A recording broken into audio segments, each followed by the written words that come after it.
channel. My name is Areli. If you're new to my channel, welcome. This channel is about my life with Myasthenia Gravis, which I was diagnosed with 11 years ago. So welcome. In my previous video, I mentioned that I wasn't taking any meds, and I haven't been taking any meds in 2 years and 11 months to be exact. And why? Very simple. My neurologist went out of business and I was forced to look for another neurologist. The day of my appointment finally came, waited 4 months, 3 to 4 months, paid $400, went inside his office to make it sure. This is what he said. He said, you know, I can't take your money. I can't help you because looking at your face, I know that your myasthenia is not being treated. So please go back to the hospital and have more blood exams done, more MRIs, and a bunch of expensive treatment, which I didn't have money for, and I still don't have money. And went to my house, got inside the restroom, got on my knees and prayed. As a little girl, I was taught to trust in a higher power. So I prayed to God and said, God, please help me because I can't do this on my own. It is time for me to take my leap of faith and to fully trust in you, because I don't want to go back to the hospital. And why I didn't want to go to the hospital was simply because when my myasthenia started, I saw several doctors and many of them were not good doctors. I remember one telling me, you know, I'm not saying that you're crazy. I'm just saying that maybe you're just pretending to be sick to get attention, and there's nothing wrong with you. And I remember this other doctor. I had been in the hospital for 5 days. I was very weak. And I remember what she said to me. She said, you know, being in the hospital doesn't make you any weaker. So maybe you're just pretending. Once again, I was pretending to be sick. And the last one, different occasion.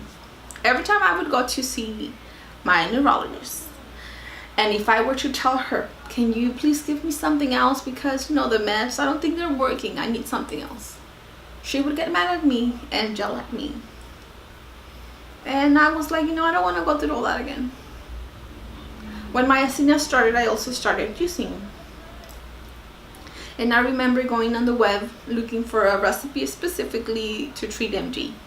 Came upon the site of this lady, Tracy, who had been diagnosed. When I read the article, it said I had been diagnosed with lupus 20-something years ago.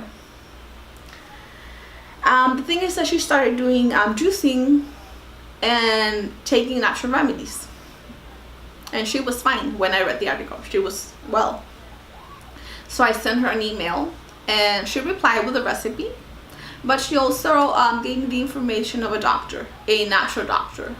I kept the phone. I was like, I don't think I need it. Well, when I was inside the restroom, I said, you know, Areli, you have nothing to lose. Give him a call. So that's what I did. He changed my diet. So I had to stop taking and eating and drinking dairy, no caffeine, no coffee, no refined sugar, no fats. Lots of vegetables, tons of water, and juicing. So I highly recommend juicing if you have myasthenia gravis. Well, the process was very difficult because my body was demanding meds. I had been taking meds for 7 years, non-stop, every single day. So my body was detoxing from the meds. And you know what I used to do? I used to stand in front of the mirror and tell me, I'm not going to give you any meds. I'm not going to give you any meds. We're going to get healthy. We're going to get healthy. We can do it. We can do it. But I was so weak. So weak. You know, I remember my husband telling me, you know what, Alia, I don't know if I want to go through all this. You're just getting too weak. Too weak. I had to carry a notebook and a pen to tell my husband, you know, I love you, or I need this. To, you know, to communicate. Which was pretty much useless because I was too weak to hold the pen.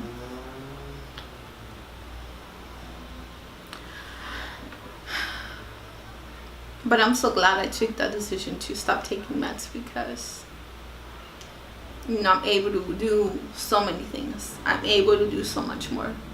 I'm able to help my husband now, something that I couldn't do when my son was a baby. I couldn't carry him, and my husband had to do everything. My husband had to take care of the baby. He had to take care of me because I was just too weak to bathe myself, to brush my teeth, to comb my hair, to clean my house, to cook. And my husband suffers from migraine. That's true love. And I'm so thankful. I'm so thankful to God because He has given me the strength and the motivation to keep on fighting. So if you have Myasthenia Gravis, don't give up. There's a verse from the Bible that says, "For I know the plans I have for you, plans to prosper you," and something else. And God knew the plans He had for me. God knew the plans He had for me. And I am so glad I took my leap of faith. I am so glad to ask the Almighty to help me out. You know why? Because He did. Because He did. And I want to cry. I get so emotional. So yeah, don't give up. Don't give up. Keep on fighting. Keep on fighting. Thank you for watching and have a blessed day. Bye.